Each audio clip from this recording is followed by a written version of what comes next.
Alright mga ka-plastic, and this is me again, Big Sue. Right back at it again with another content. At ito ay isang talakayan mula dito kay Taragis at inamin naman po niya na scripted ang kanilang ginawa at pinagplanuhan nila. Kasi marami nagtaka na bakit 30 minutes ago na, 30 minutes after nang pinost yung kanilang April Fool's prank ay meron na po nag-claim at nauna na si Ramil na kung tawagin. Si Ramil na ginamit nilang kakuntsaba sa kanilang palabas na marami po ang nagkagustong tumulong at na-prank din yung mga company na yun. So panoorin natin yung video, wag na natin patagalin. Habang nagsasalita si Taragis, ay magre-react na rin ako para hindi na tumagal. Okay. Aamin na ako. Oh. Nagsimula ang lahat sa isang ideya. Ideya na kung magagawa ko, ay magbabago ang takbo ng lahat. Way back April 1, 2023, ay nag-iisip ako ng susunod na plano. Kailangan ay makabuo ko ng ingay para mag-viral ang Taragis. Kailangan ay mag-i-involve ang maraming tao rito para kumalat sa buong Pilipinas. At nag-isip ako, saan nga ba interesado ang mga Pilipino? Paano pa kaya ako mag-viral bukod sa challenge? At kung paano ko pahihigitan ang pamimigay ko ng 10,000. At ang tanging naisip ko lang, binibigay mo pa talaga yun? 10,000, wala siyang sinabi. Ang araw na yun, 10,000, wala siya sinabing 10,000 piso. Marami na rin kasing gumagawa ng vlogger na makabagong poverty porn. Diba? Para lang kumita. Magpapanggap sila na tumutulong talaga sila sa mga kapuspalan, pero in deep inside, pag off camera na, binabawi yung pera. Diba sinabi niya sa huling video, may sinabi siya 200,000 lang ang natanggap ni Ramil, which is ang kwenta ko nung unang video ko ay 300,000 enough. So meaning yung 100,000 na binigay niya kay Ramil ay binawi niya. So yung binigay lang na 200,000 galing sa iba't ibang mga companies at mga brand, yun lang ang natanggap niya. Sa susunod na taon. At dito na nagsimula ang lahat. Sinimulan ng plano noong August 29, 2023. Nagpahanap ako sa kaibigan kong tattoo artist na kung meron ba siyang kaibigan, gawin magpatattoo sa noo. Ang plano ay kumuha na isang tao na kayang magsakripisyo sa gagawing act na ito. Mahirap to. Pero kung may sasabak sa challenge, ay handa akong magbigay na 100,000 piso. Bakit sa noo? Dahil kung hindi sa noo, ay mawawalan lang ng saysay ang tattoo. Dahil wala nang nakakawili pa. At wala naman mawawalan din ng saysay yung pagiging marketing strategy mo na may promote yung iyong kumpanya. Diba? Logic eh. Marketing strategy na nakapanloko ka pa ng mga iba't ibang tao. Isang brand logo na nakatatak sa noo ng isang tao. Hindi na masyadong tumagal ang paghahanap. Kinagabihan lang, nakahanap na kami. At siya si Tatay Ramil. 47 anyos, nakatira sa Bagong Silang, Caloocan.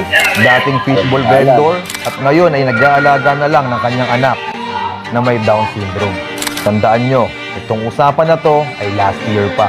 At ito ang eksakto na pinag-usapan namin. Deleted na yung account ng tattoo artist, pero binayaran mo na eh. Sa tao dyan. Sabi ni Kuya Ramil ay willing daw siya. Ayaw mo na pagsalitain yung tattoo artist. Tinanong ko siya kung hindi niya ba pagsisisihan. Ang sabi niya okay lang naman daw basta para sa anak niya. At naalala ko rin na naging challenger din pala siya ng Taragis. Kaya nakuha niya ang loob ko na siya na lang ang magpatato. The first part of the plan. March 2024, nagpatato na si Tatay Ramil. Ang eksaktong date ay March 28. Hindi mo na siya Take note March 28, Huwebes Santo po yun. Thursday. So hindi pa niya pinopost yung April Fool's prank na pinopost ni Taragis. So napag-usapan na po yun. Gumawa lang talaga sila ng kapapansin, kulang sa atensyon para lang tumaas yung engagement ng kanilang page. At sinusumbat pa nga niya na pasalamat niya yung ibang mga page na Facebook page na company. Tumaas yung followers. Diba? May halong panunumbat din. Nakinabang din naman daw yung iba. Pero what if kung ikaw ay nakahanap ng taong lolokohin mo, then kumagat sila, then yung taong yun ay ginamit mo lang, nagpanggap na may sakit yung pamilya niya, then after na nakinabang sila, ay bigla na lang nawala yung taong yun, hindi na mahagilap kasi nalaman na nakasinungalingan. Huwag tayong masanay na ganun. Na meron gagawa na, merong gagayang vlogger sa estilo mo, Taragis. Na gagamit ng isang tao na magpapanggap na kapuspalad sila. At magpapanggap sila na may kapansanan ng pamilya niya. Tapos ang bandang uli, pag nakuha na nila yung gusto nila from the company, na iba't ibang company na nagbigay ng tulong pinansyal, ay bigla na lang mawawala. So, is a form of scam pa rin yun. O, sabihin na natin si Ramil Albino, hindi siya ng scam ng mga tao. Hindi niya intensyong manloko. What if kung hindi naman talaga totoo na anak niya yun? Tas gumawa lang kayo ng istorya na anak mo siya. Diba? Isipin mo yun. Maraming vlogger na gagawa ng ganong klaseng content. Na ganun pala kadaling kumita ng pera. Magpapaawa ka lang ng konti sa Facebook, bukas magbabiral ka na. Sa bagong estilo to ng poverty porn eh. Dati, nagbibigay ang mga vlogger, ngayon gagamitin nila yung emosyon ng ibang tao para makasagap at makapag-donate. Ang dami-dami mga taong nangangailangan ng tulong pero hindi ginamit ang social media. Diba? Pero hindi nakakakuha ng sapat na tulong mula sa iba't ibang company. Pwedeng lumabas ng bahay dahil walang pwedeng makakita. At ito na nga ang araw na pinakahihintay namin. April 1, araw ng kalokohan. In-upload na ang poster. Kung sino ang unang makapagpatato ng logo ng Taragis sa noo, ay mananalo ng 100,000 piso. Kasabay ng post, kinuha ko ang Facebook ni Tatay Ramil. At makalipas ng 30 minutes, nag-comment na ako ng litrato. 30 minutes. Pinagmasdan namin ng post, pero hindi namin nakuha ang reaksyon na gusto namin. Alam mo, hindi naman ganun kabilis magpatato. Bago pa makita yung resulta niyan, magkakaroon pa ng magamagayan. Kaya nga ako napagtakahan ko rin yun. Sa maikling oras lang. Magkakaroon ka ng ganyan. Tattoo agad. Ano yung ballpen lang. Diba? Scripted na nga eh.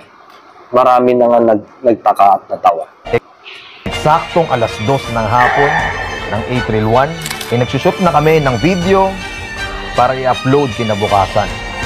Dumating ang gabi at tuluyan lang hindi nag-viral ang unang poster. Kaya inilabas na namin ang pangalawang poster at doon na nagsimulang kaya gumawa kayo ng pasabog sa ang lahat ng tao. Dahil sinabi namin na hindi kami accountable sa nangyari kay tatay. At tulad nga na inaasahan, kumalat na ang poster sa buong Pilipinas. At sobrang dami na nag-react at nagalit na malalaking influencers. At doon na nagsimula, gumana ang plano. Umabot ng 100,000 reacts ang poster na ito at nag-joke sa mga kilalang personalidad sa internet na gumawa ng hakbang para kay tatay.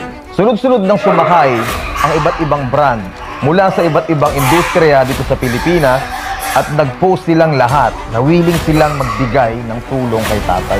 Merong daming company nga naman na kumagat sa kanilang tulong, sa kanilang drama.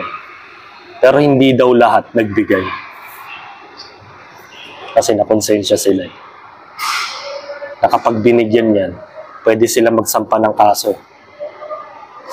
Pwede magsampa ng kaso yung mga company na nag-donate. Tapos malaman-laman nila na kalokohan lang pala.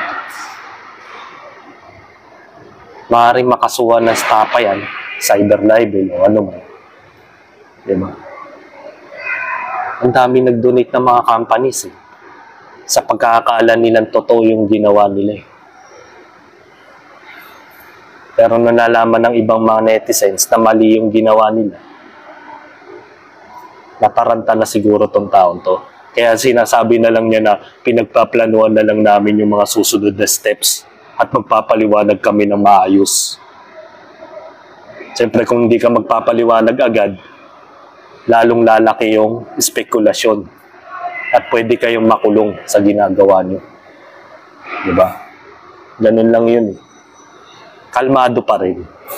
Kung may gustong magbigay ng pera, sapatos, pabango, marami pang iba. Kung iisipin mo nga naman, sino ang hindi gustong sumakay sa napakalaking issue na pwede ring ikaangat ng brand mo? At bigla akong napaisip. Diba? Habang pinagmamasdan ko mag-post ng mga Sinusumbat brand, mo yung napansin ko na napakabilis engagement. dumami ng followers and engagement ng mga negosyo nila. Kaya napaisip ako, sa stand pala na to, maraming negosyante ang pwedeng makinabang. Hindi lang ako. At dahil nakikinabang ang mga kapwa ko negosyante, nagdesisyon muna akong tumahimik. Nire-reveal ko na sana kaso baka hindi na muna. Bakit? Dahil sabi ko nga kanina, meron pa kami nakahandang isang video na kasama sa plano. Samot-saring emosyon ang naramdaman ng mga tao. May mga naawa, marami ring nainis at nagalit. Kaya nung uminit na yung tensyon ng gabing yon, kinabukasan, April 2 ay inilabas na namin ang nakaplanong video. Mula sa video na to, kumalma na ang lahat. Totoong naibigay na namin kay tatay yung 100,000 na pangako ko mula nung una pa lang. Hindi mo nga sinabi kung magkano yun. Totoo daw. Tapos binawasan mo pa yung kwenta mo, 200,000 na lang. Which is dalawa yung nagbigay ng 100,000. So 300,000 dapat yun. Lokohan mo. Yan na ang mga tao. Oo, nagsinungaling ako sa inyo. At gusto kong humingi ng tawad. Dinala namin kayo dito sa isang malaking marketing stunt na may iba't ibang klaseng emosyon, diskusyon, at pagpapakitang tao. Pero ano nga ba yung naging masama at mabuti epekto nito? Una, nagmukha kaming nanloko dahil planado ito. Pangalawa, maraming brand ang naapektuhan at nagpakita ng kabutihang loob sa isang marketing stunt lamang. At ano naman ang positibo? Una, nakatulong tayo kay Tatay Rami. Pangalawa, nakita natin na posible pala na magbayanihan ang mga malalaking brands dito sa social media para lang sa isang tao. Pangatlo, nakagawa tayo ng isang malaking ingay na magbibigay boses para sa kagaya ni Tatay Ramil na nasa ilalim ng lipunan. Kaso kakuntsaba mo si Ramil eh. Hindi naman talaga, actually, hindi mo siya kilala o natagpuan mo lang sa isang lugar. Diba? Diba matagal mo nang kakuntsaba yung tao, parang ginamit nyo lang yung drama ninyo para yung ibang tao yung tutulong para sa kanya, para sa'yo. Diba? In short, scam pa rin. Patip nga naman, kung kumuha ka ng isang tao na hindi naman talaga lehitimo, mahirap, o may mga problemang pinansyal, di para mo na rin niloko yung mga kumpanyang handang tumulong dahil nakakala nila talagang kapuspalan at pinagmamalaki pa nila na nakakatulong sila dahil tumaas ang followers. Ay ngayon lang naman mangyayari yan. After nyan, wala na. Pag hindi na bago yung estilo na yan, hindi na, wala na maniniwalang netizens. Ganun pa rin yan. Hindi na rin masyadong papaniwalaan yung mga ganung bagay. Apat at higit sa lahat, nakilala kayo. Puntahan natin ang page ni Chismosa. Siya ang unang nag-upload na pagtulong kay tatay. At pagtapos ng upload niya, nakakuha siya ng 50,000 followers. Ito naman ang Project Glow Up. From 10,000 followers, sa loob lang ng isang araw, meron na siyang 56,000 followers. At ang kanilang mabuting puso at kabutihang loob ay nagsimula ng isang malaking puwersa ay magtulong-tulong para gumawa ng kabutihan sa social media. Saksihan natin lahat yan. At ako mismo. Pero ang isang malaking tanong ng buong Pilipinas, gaano karaming donasyon ang nakuha ni Tatay Ramil? Sa lahat ng brands na nag-upload sa social media, ito ang naging total na donasyon na nakalap ng isang netizen sa isang post lang niya. Umabot daw ng 1.36. O kasi marami kasi nag-donate. 1.3 million daw yung pagkaka-estimate ng ibang netizens. Pero pinabulaan na nila yon kasi nga binawasan na. 6 billion ang donasyon na nakuha ni Tatay Ramil. Lahat nga ba sila ay nagpaabot ng tulong? Ayon kay Tatay Ramil, ang nagbigay lamang ng tulong sa kanya ay hindi. Siya na lang bahala magsabi sa inyo. Oh, kasi binigay mo na yung script. Salamat po sa Perfect Glow Up. Binigyan po nila ako ng 100,000. At kahit alam nila na scripted po ito, wala silang pakialam kasi kahit scripted daw yun. Kasi binayaran na. Wala silang pakialam sa mga tao. Nagpapasalamat din po ako kay Miss Nicole Paluwag sa binigay niyang 100K para sa pag-aaral ng aking anak na si 100K din yun. Wala po siya pakialam kung ano man pong Tutusin 300,000 niya. Basta hanggat niya lang ay makatulong. So ko rin po magpasalamat kay Boss Toyo at saka kay Boss MB Shoes and Apparel, Archie Perfume at saka ABS-CBN para sa inabot niya pong tulong sa amin. At yung ABS-CBN, tumulong. Hindi ba kayo nakatakot po sa ginagawa ninyo? Niloloko niyo yung mga tao. Nasaktan ako para kay Tatay Ramil. Mga chong, hindi scammer si Tatay Ramil. Okay? Hindi naman scammer. Ang galing mo yan kay Tatay. Lahat ng mga brand, kaya tira sa baba, ay hindi nakapagpadala ng tulong. Bakit? Pinigilan niyo po. Kasi baka mamaya magdemanda yung mga yan kapag nalaman nilang nang-i-scam lang kayo ng tao. Di ba? Automatic yan, mga ka-plastic. Sino pa namang matutuwa, di ba? Na gumawa kayo ng drama sa social media tapos itong mga to nasa ilalim na to nag-donate ng malalaking halaga. Tapos bandang uli malalaman nila, ay kalukuhan lang pala ito. O di ba? May possibility na maghabol yung mga yan. Kaya siguro tinigilan ni Taragis na mag-donate kasi nga sabi nga niya dito, dahil kasama sa plano na wag ilahan ang lahat ng impormasyon ni Tatay at ang GCash number niya dito sa internet. Kasi nga, pinili ninyong i-private lahat yung mga information ni Ramil kasi nga alam ninyo, scripted. At pag biglang yumaman si Ramil on the spot, tapos nalaman nilang kalokohan lang itong ginawa ninyo na April Fools niyo yung mga kumpanya, pati yung mga netizens, may possibility kayo mamas report sa presinto, hindi sa social media. Namin na mahirapan kayong abutin siya. Dahil nga, instant lang naman lahat ng to. Kaya sa mga nagsasabi na napakalaki ng pera na nakuha ni Tatay dito, ang total cash na nakuha ni Tatay dito, umabot din naman ng mga 200,000 pesos. Yeah, 200,000. Binawasan na niya yung 100,000. Wala akong hati o binawas sa donasyon na natanggap ni Tatay Ramil. Sana ang lahat na napunta kita, GCash o iba pang klase na transaksyon. Inuulit ko, personal lamang niya natanggap ang lahat ng donasyon. Sinubukan namin ibalik sa mga nabanggit sa taas yung mga perang binigay nila. Personal namin kinausap ang lahat, pero ayaw na nilang tanggapin. Sabi lang nila para daw kay Tatay Ramil yun at sana makatulong daw sa kanila. Gusto kong... sana, ito hindi ko napahabayin yung video. Ang moral lesson lang dito, huwag na tayong gagaya sa mga ganitong vlogger. Sobrang delikado kasi yung ganitong estilo na pangloloko ng kapwa. Kaya kung hanggat maaari, kung gagawa kayo ng content at gusto nyo tumulong sa kapwa, huwag nyo gagamitin na dahilan na mahirap sila. Kunwari yun.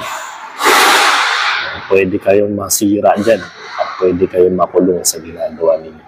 Hanggang dito na lang ang aking live stream, mga ka-plastic. And this is me again, Big Sir, lagi nagsasabing, ang mga plastic ay matagal mabulok dahil ang mga plastic ay toxic. Kaya, what's up mga ka-plastic? And this is Cambid, commentary video ng video live stream. Signing off. All right. Mga ka-plastic, kung nagustuhan nyo ang aking video, isubscribe nyo lang ang aking channel At the same time, i-hit nyo rin ang notification bell at yung all para ma-notify kayo sa aking susunod ko pang video sa aking YouTube channel. Maraming salamat po mga kaplastik.